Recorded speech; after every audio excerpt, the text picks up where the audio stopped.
ہمارے بھی نمائندے موجود ہوں گے نا. یہ ہمارے سفارت خانے اور بہت سے کام کر رہے ہیں جو کہ بہت ضروری کام بھی ہیں، مگر یہ ملک جس کا نظریہ اسلام ہے، جس کی بنیاد اسلام ہے، اندازہ کیجئے 100 یا کم و بیش جتنے بھی ممالک میں ہمارے سفارت خانے اور سفارتکار موجود ہیں، یہ کتنے بڑے ہمارے نمائندے ہیں اور کتنی ریسورسز ان کے پاس موجود ہیں. یہ اگر اللہ کے پیغام کو پھیلانے میں اپنا کردار ادا کریں تو اندازہ کیجئے کتنے بڑے پیمانے پر اللہ کے دین کو پھیلانے کا باعث بن سکتی ہے یہ بات. سفیر ذہن میں رکھیے. ادھر کیا ہوا، حضرت حارث بن عمیر ازدی رضی اللہ تعالیٰ عنہ کو شہید کرا دیا گیا. تو یہ بات تو معروف، دنیا میں آج بھی معروف اور مسلمہ ہے کہ سفیر کا قتل وہ اعلان جنگ کے مترادف ہوتا ہے. چنانچہ بات ہم نے آگے لکھی ہے، سفیر کا قتل اعلان جنگ کے مترادف ہوتا ہے. اس اعلان جنگ پر رسول اللہ صلی اللہ علیہ وسلم نے 3000 کا لشکر روانہ فرمایا. 3000 کا لشکر. آپ غور فرمائیے، مکے کے 13 برس سے صبر ہی صبر ہے، بتوں کو بھی ہاتھ نہیں لگایا گیا، برداشت کیا گیا سب کچھ. اور اب جب اللہ اکبر جنگ کی اجازت آ گئی اور قتال کا حکم بھی آ گیا تو اب مہمات روانہ ہو رہی ہیں اور ایک خون عثمان کا بدلہ لینے کے لیے 1400 صحابہ کرام سے بیعت لی جا رہی ہے. اللہ اکبر. اور ایک سفیر کے قتل پر 3000 کا لشکر روانہ کیا جا رہا ہے. یہ ہے وہ جو اگریسو انداز ہمیں دکھائی دے رہا ہے رسول اللہ صلی اللہ علیہ وسلم کے سپہ سالار کی حیثیت میں. سیرت کا یہ پہلو بھی تو ری وزٹ کرنے کی ضرورت ہے آج مسلمانوں کو. تو 3000 کا لشکر نبی اکرم صلی اللہ علیہ وسلم نے روانہ فرمایا اور آپ صلی اللہ علیہ وسلم کو اندازہ تھا بڑا بھاری مار کا پیش آنے والا ہے، بڑا خوریز مار کا پیش آنے والا ہے. چنانچہ آپ نے ایک نہیں بلکہ یکے بعد دیگرے 1 بائی 1 3 ناموں کو متعین فرما دیا، 3 افراد کو متعین فرما دیا اور یکے بعد دیگرے 3 سپہ سالار مقرر ہوئے. نمبر 1 زید بن حارثہ رضی اللہ تعالی عنہ. اللہ اکبر. یہ کون؟ زید بن حارثہ، جو منہ بولے بیٹے بھی مشہور ہو گئے تھے نبی صلی اللہ علیہ وسلم کے. بعد میں وضاحت آگے کہ منہ بولا بیٹا سگا بیٹا نہیں ہوتا. یہ جا رہے ہیں سپہ سالار بن کر، زید بن حارثہ رضی اللہ تعالی عنہ. اور آج صلی اللہ علیہ وسلم نے فرمایا کہ اگر یہ شہید کر دیے جائیں تو پھر جعفر بن ابی طالب رضی اللہ تعالی عنہ سیدنا علی کے بھائی اور نبی اکرم صلی اللہ علیہ وسلم کے کزن بھی ہیں، گھر کے فرد ہیں دونوں. زید بن حارثہ تو آپ کے ساتھ ہی رہتے تھے اور جعفر بن ابی طالب آپ کے کزن بھی ہیں اور تربیت یافتہ بھی ہیں. نمبر 3 عبداللہ بن رواحہ رضی اللہ تعالی عنہ. تو آپ نے فرمایا کہ اگر زید شہید ہو جائیں تو جعفر اور جعفر شہید ہو جائیں تو عبداللہ بن رواحہ رضی اللہ تعالی عنہ یہ مسلمانوں کے سپہ سالار ہوں گے. گویا کہ رسول اللہ علیہ السلام کی بصیرت بھری نگاہیں بہت دور تک دیکھ رہی تھیں کہ بڑا بھاری معاملہ پیش آنے والا ہے. چنانچہ یکے بعد دیگر آپ نے 3 صحابہ کرام کو مسلمانوں کا سپہ سالار متعین اور مقرر فرما دیا. اس کے علاوہ نبی اکرم صلی اللہ علیہ وسلم نے اہم ہدایات عطا فرمائیں. اور پھر وہ بات میں عرض کروں گا کہ جنگ برائے محض خوریزی یا محض برائے کشور کشائی یا محض برائے مال غنیمت نہیں ہے. جنگ بھی اگر اسلام میں ہے تو مقاصد کے ساتھ. اور نبی صلی اللہ علیہ وسلم جو رحمت للعالمین ہیں انہوں نے آ کر جنگوں کی بھی اصلاح کر دی ہے. ہدایات کو سنیے گا. آپ صلی اللہ علیہ وآلہ وسلم نے فرمایا اللہ کے نام سے تمہارا یہ جنگ کرنا نفس کی خواہش کے لیے نہ ہو، مال غنیمت کے لیے نہ ہو، کشور کشائی کے لیے نہ ہو، دنیا کے مقاصد کے لیے نہ ہو، فتوحات کے لیے نہ ہو، خطہ حاصل کرنے کے لیے نہ ہو. تمہاری جنگ کا مقصد اللہ کی رضا ہو، اللہ کے نام سے اللہ کی راہ میں، اور تمہارا کوئی مقصد نہ ہو. مسلمان فی سبیل اللہ جنگ کرتا ہے، اللہ کی خاطر جنگ کرتا ہے، اللہ کی خاطر لڑتا ہے. اس کا مقصود و مطلوب اصلی ہوتا ہے کہ اللہ تعالیٰ مجھ سے راضی ہو جائے. میری زندگی کا مقصد تیرے دی کی سرفرازی، میں اسی لیے مسلمان، میں اسی لیے نمازی.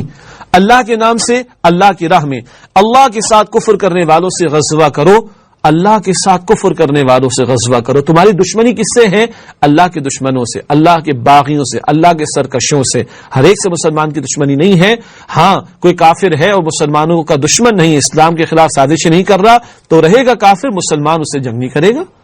اور اگر اسلامی ریاست ہے، اسلامی ریاست کی بالادستی کو قبول کرے گا، اس کو برابر کے حقوق ملیں گے. جنگ ہر ایک سے بھی نہیں ہے. جو لڑنے پر آمادہ ہو جائیں، جو میدان میں آ جائیں، پھر بھارت ان کی بیخ کرنے کی ضرورت پیش آتی ہے.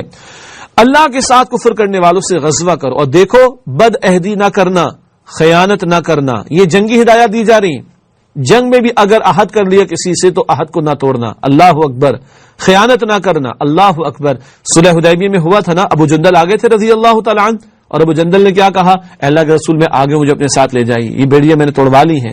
اللہ اکبر. اللہ کے رسول علیہ السلام نے فرمایا ابو جندل جاؤ، ہم نے عہد کر لیا ہے، اللہ تمہارے لیے کوئی راستہ پیدا کر دے گا. بد عہدی نہ کرنا، خیانت نہ کرنا. غزوہ بدر کا موقع تھا, بعض 2-3 صحابہ کہیں سے تشریف لا رہے تھے, اللہ کے نبی علیہ السلام نے پوچھا کہاں سے؟ کہا فلاں جگہ سے. کفار ہمیں مل گئے تھے. تو پھر کیسے آ گئے؟ کفار نے ہم سے یہ عہد لیا کہ تم ہمارے مقابلے میں مسلمانوں کا ساتھ نہیں دو گے.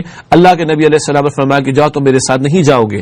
یہ خیانت نہیں کرنی, یہ بد عہدی نہیں کرنی, یہ ہمارے دین کی تعلیمات. اور یہ تعلیمات کہاں دی جا رہی؟ جنگ کے حالات میں. جنگ کے حالات میں اگر اتنی خوبصورت تعلیمات ہیں, اللہ اکبر کبیرہ, تو امن کے حالات میں, اور امن کے معاملات عام طور پر زیادہ ہوتے ہیں, جنگ کبھی کبھی ہوتی ہے. امن کے حالات میں اور عمومی حالات میں اس دین کی تعلیمات کتنی پیاری ہوں گی, کتنی خوبصورت ہوں گی. اندازہ کیجئے, کسی بچے, عورت اور قریب المرگ بڈھے کو, مرگ کہتے ہیں موت کو, قریب المرگ جو موت کے قریب ہو, کسی بچے, عورت اور قریب المرگ بڈھے کو اور گرجے میں رہنے والے تارک الدنیا کو قتل نہ کرنا. گرجا عیسائیوں کی عبادت کا, تارک الدنیا جس نے رحمانیت اختیار کر رکھی ہے بس وہ عبادت میں مشغول رہتا ہے. فرمایا بچے کو, عورت کو, بوڑھے کو, کسی راہب کو قتل نہ کرنا. کھجور اور کوئی درخت نہ کاٹنا. اللہ اکبر کبیرہ, درختوں کے لگانے پر ثواب بتایا گیا. درختوں کا لگانا صدقہ ہے, اور درخت لگایا سائے میں کوئی فائدہ اٹھائے صدقہ جاریہ ہے, اور اس پھل سے کوئی جانور یا پرندہ فائدہ اٹھائے صدقہ ملے گا. اللہ کے نبی نے فرمایا صلی اللہ علیہ وسلم.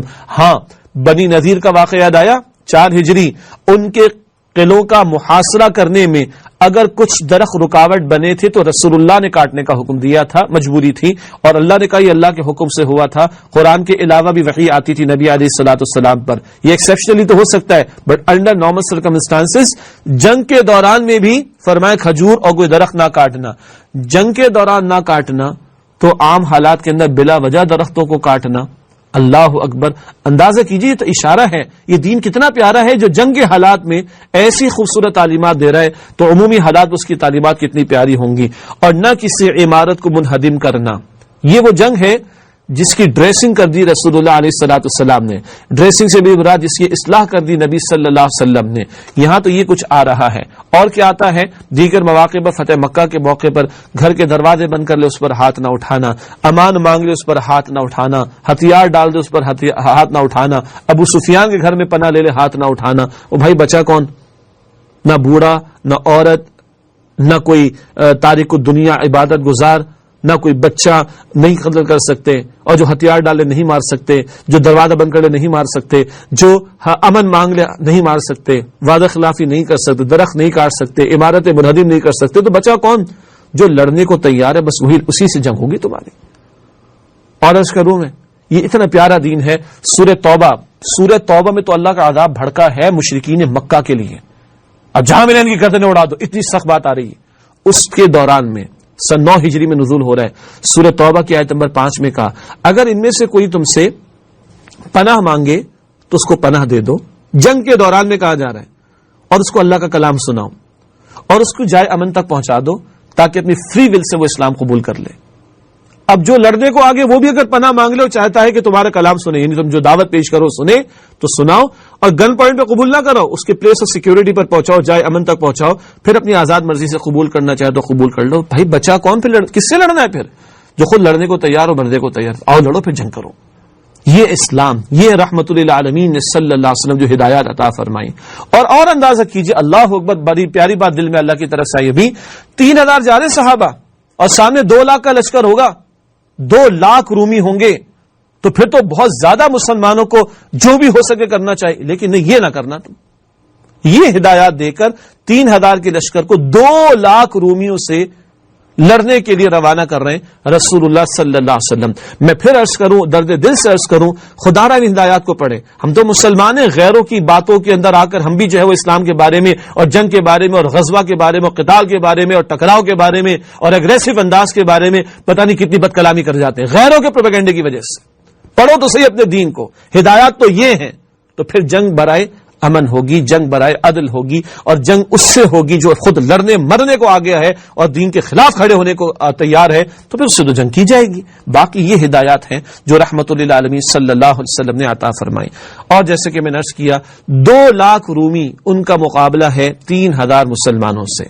لیکن نبی اکرم صلی اللہ علیہ وسلم کی بصیرت بھری نگاہیں بہت دور تک دیکھ رہی تھیں, چنانچہ آپ نے 3 سپہ سالار متعین فرمائے جیسے کہ پہلے ذکر کیا گیا. اب عبداللہ بن رواحہ رضی اللہ تعالی عنہ کی جرأت ایمانی، انہوں نے بڑے پیارے اشعار بھی کہے اور انہوں نے اپنے آپ کو پیش بھی کیا، اور اپنی، یہ تو نہیں کہوں گا انہوں نے، لیکن ان کے اشعار سے اظہار ہوتا ہے کہ وہ بہرحال لڑنے کو اور پھر مرنے کو اور اللہ کی راہ میں پیش ہونے کو تیار تھے۔ بڑی جرأت ایمانی کے ساتھ وہ اشعار پیش کر کے میدان میں اترے ہیں اور جام شہادت انہوں نے نوش کیا، اور تینوں سپہ سالار بھی شہید ہو جاتے ہیں۔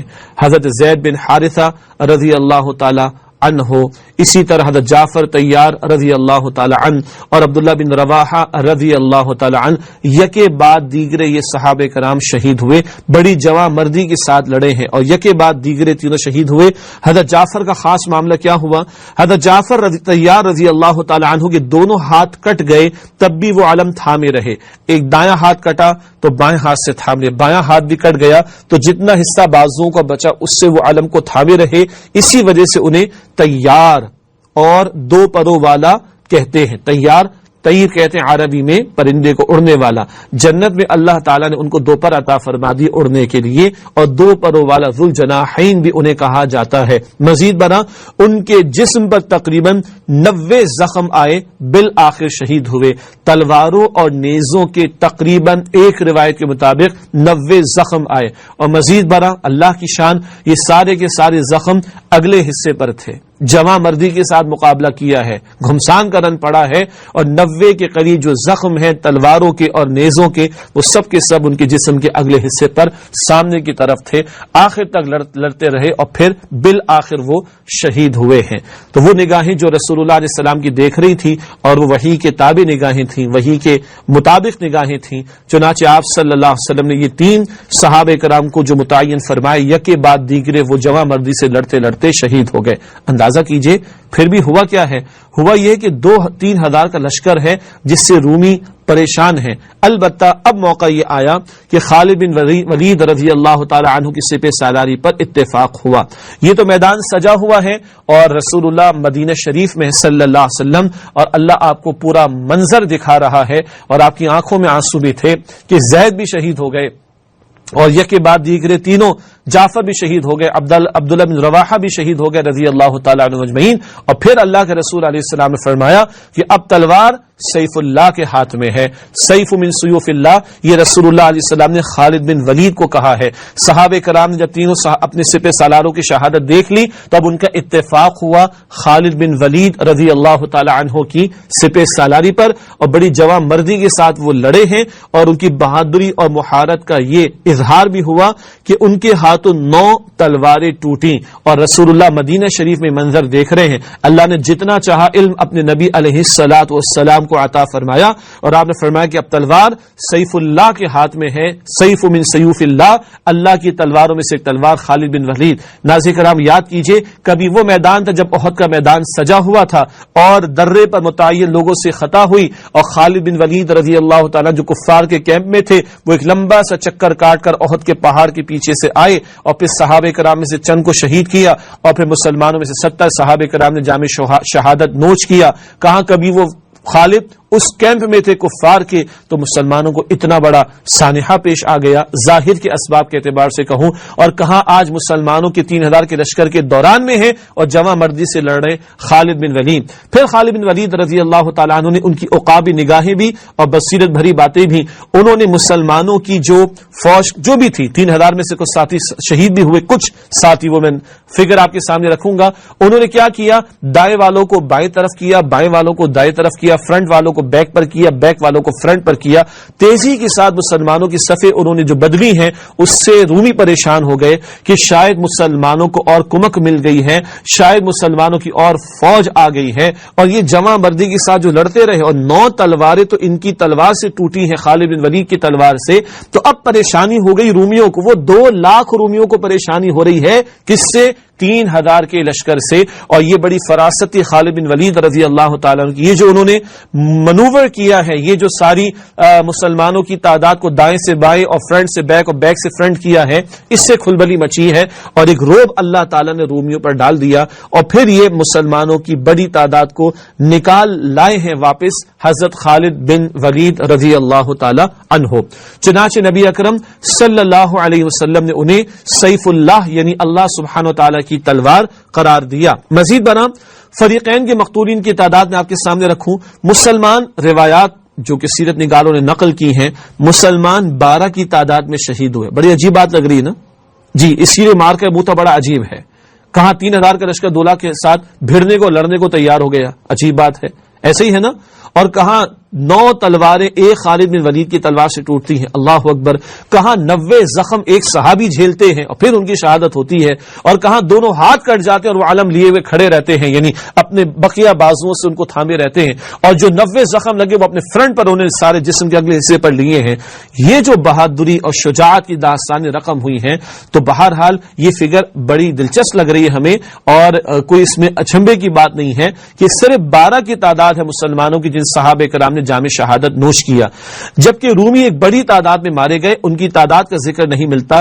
البتہ اگر یہ 9 تلواریں خالد بن ولید نے توڑی ہیں رضی اللہ تعالی عنہ، تو اندازہ کیا جا سکتا ہے کہ ایک بڑی تعداد میں رومی قتل بھی ہوئے ہوں گے، لیکن معروف سیرت نگاروں کی کتابوں میں اس کی تعداد کا تعین ہمیں نہیں ملتا، واللہ اعلم۔ یہ ناظرین کرام مارکہ موتا کا معاملہ ہے، اور خاتمہ جنگ اور مسلمانوں کی ساکھ میں اضافہ۔ خاتمہ جنگ ہوا اور مسلمان بچ نکل آئے وہاں سے، یہ بہت بڑی کامیابی بھی ہے کہ 2 لاکھ کا لشکر رومیوں کا مسلمانوں کو ختم نہیں کر سکا، تو فقط تعداد میں ظاہری اعتبار سے 3000 کی تعداد میں تھے، اور مسلمانوں کی ساکھ میں اضافہ ہو گیا کہ وقت کی ایک وہ سپر پاور جو رومی سلطنت تھی، اس کے 2 لاکھ فوجی یہ 3000 کو کنٹرول نہیں کر سکے، تو اب آس پاس کے علاقوں میں، رومی علاقے میں بھی، عرب کے اور علاقوں میں بھی ایک ساکھ بڑھ گئی مسلمانوں کی، اور ایک رعب و دبدبہ لوگوں کے اندر مزید پیدا ہو گیا اس مارکہ موتا کے نتیجے میں۔ ناظرین کرام الحمدللہ آج ہم نے سن 7 ہجری کے تعلق سے غزوہ خیبر پر کلام کیا ہے، عمرہ قضا پر بات کی، اور سن 8 ہجری کے تعلق سے مارکہ موتا پر تفسیر آپ کے سامنے رکھا۔ اب ہمیشہ کی طرح پروگرام کے آخر میں فلسفہ سیرت کے چند نقطے پیش خدمت ہیں۔ فلسفہ سیرت کے تعلق سے پہلی بات، مشرکین سے صلح کے نتیجے میں ایک طرف دعوت دین کے مواقع میسر آئے، تو دوسری طرف بعض دیگر دشمنوں یعنی یہود کے خلاف حتمی اقدام کا موقع میسر آیا۔ ایک بڑا دشمن صلح کے نتیجے میں وہ ابھی سیز فائر پر آ گیا، تو اب ایک سکون ہے، دعوت کا کام بھی ہوا، خطوط روانہ ہوئے، پہلے بھی بات ذکر کی گئی، اور ایک اور بڑا دشمن جو گڑھ بن رہا تھا یہود کا، ان کے خلاف حتمی اقدام کا موقع میسر آیا۔ یہ حکمت کی باتیں ہیں جو نبی اکرم صلی اللہ علیہ وسلم کی سیرت اور آپ کی سیرت کے ان واقعات سے ہمارے سامنے آتی ہیں، جن میں ہمارے لیے یقیناً سیکھنے کے بہت سارے مواقع ہیں۔ دوسرا نقطہ فلسفہ سیرت کے تعلق سے، بعض مواقع پر عمومی رویوں سے ہٹ کر کسی طرز عمل کو اختیار کرنے کی ضرورت پیش آ جاتی ہے، جیسے عمرہ قضا کے موقع پر رمل کا حکم عطا ہوا، کہ اکڑ کا چلنے کا حکم عطا ہوا۔ عام حالات میں باتیں پسندیدہ نہیں، مگر کبھی اس کی ضرورت پیش آ جاتی ہے، اور اس ضرورت سے بڑھ کر جب اللہ اور اس کے رسول کسی موقع پر ایسی بات کا حکم دے دیں جو روٹین سے ہٹ کر ہو، تو ہمیں اس حکم کو فالو کرنا ہے، اس سے کہ دین عقل پر چلنے کا نام نہیں، دین نقل پر چلنے کا نام ہے، یعنی اللہ اور اس کے رسول کا جو حکم منتقل ہوا ہے اس کو فالو کرنے کا نام یہ دین ہے۔ آخری بات فلسفہ سیرت کے نکات کے حوالے سے، اللہ کی اپنی حکمت اور مصلحت ہوتی ہے۔ کبھی خالد بن ولید رضی اللہ تعالی عنہ کی وجہ سے میدان احد میں بھاری نقصان پہنچا، اور مارکہ موتا میں وہ سیف اللہ قرار پائے۔ اللہ کی شان ہے، کبھی اس کیمپ میں تھے، بڑا بھاری نقصان مسلمانوں کو پہنچا گئے ظاہر کے اسباب کے تحت، اور آج مسلمانوں کے ساتھ ہیں تو سیف من سیوف اللہ، یہ سیف اللہ کی تلوار قرار پاتے ہیں۔ اللہ کی حکمتیں، اللہ کی مشیتیں، جب چاہے جس کو چاہے ہدایت عطا فرما کر بلند درجہ عطا فرما دے۔ ہمیں بھی اپنا کام جاری رکھنا چاہیے۔ آج بظاہر کوئی شے ہمیں نقصان پہنچا رہی ہے، کوئی فرد ہمیں بظاہر نقصان پہنچا رہا ہے، عین ممکن ہے کل وہی ہمارے لیے نفع کا باعث بن جائے، جیسے کہ قرآن سورۃ البقرہ کی آیت نمبر 216 میں کہتا ہے، عسیٰ ان تکرہوا شیئا وہو خیر لکم، شاید ایک چیز تمہیں بڑی عجیب لگ رہی ہے، ناگوار لگ رہی ہے، اور اللہ تعالیٰ اسی میں تمہارے لیے خیر کو پیدا فرما دے۔ اس کے بعد پیغام سیرت یعنی چند نقطے ہماری رہنمائی کے لیے، یاد دہانی کے لیے اور موٹیویشن کے لیے وہ ہم آپ کے سامنے رکھتے ہیں۔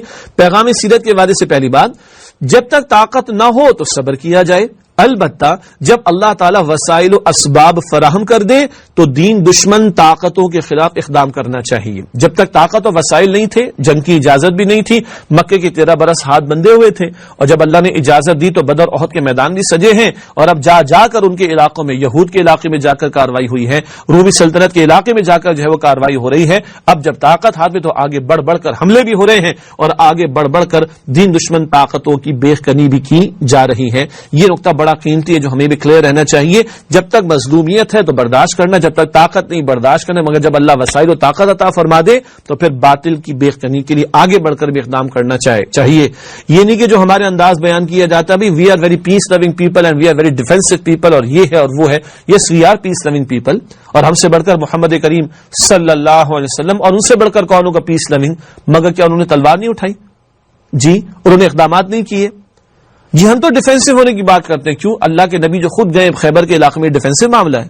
اللہ کے نبی نے جو خود روانہ فرمایا ہے یہ موتا کے موقع پر 3000 کا ڈیفینسو معاملہ ہے. ڈیفینسو بھی ہے بہت سے مقامات پر, لیکن اگریسو بھی ہے اور خود آگے بڑھ کر اقدام کرنا بھی ہے. یہ ہم مطالعہ سیرت کے دوران میں بار بار سمجھتے ہوئے آ رہے ہیں. دوسری بات پیغام سیرت کے تعلق سے, دین میں اصل بات اللہ تعالیٰ اور اس کے رسول صلی اللہ علیہ وسلم کے حکم پر عمل کرنا ہے, خواہ عاجزی اختیار کرنے کا حکم ہو خواہ کبھی اکڑ کر چلنے کا. عاجزی پسندیدہ ہے, مگر جب دین کا کہ اکڑ کر چلو تو اکڑ کر چلنا ہی حکم ہے, جیسے کہ میدان جنگ میں بھی تاکہ دشمن پر روک قائم ہو, یا عمرے کے دوران میں رمل کرنے کی جو تلقین نبی صلی اللہ علیہ وسلم نے عطا فرمائی ہے. بات کیا ہے؟ اصل شے حکم ہے, جب جو حکم ہو اس پر عمل کرنا یہی دین ہے. اور آخری بات پیغام سیرت کے تعلق سے, مسلمانوں کے لیے فیصلہ کن شے نصرت الہی ہے. اس کا ظہور ایسے بھی ہوتا ہے کہ 2 لاکھ کا لشکر 3000 پر بھی غالب نہ آ سکے. اللہ علی کل شیء قدیر ہے, 313 کو 1000 پر غلبہ عطا فرما دے. اور کبھی ایسا ہو کہ 2 لاکھ کا لشکر ہے رومیوں کا, مگر وہ 3000 کو بھی سنبھال نہ سکے. مسلمان کے لیے ڈیسائیڈنگ فیکٹر اور فیصلہ کن شے وہ اللہ سبحانہ و تعالی کی مدد اور نصرت ہے. البتہ اس کے لیے فضائے بدر پیدا کرنی ہوگی.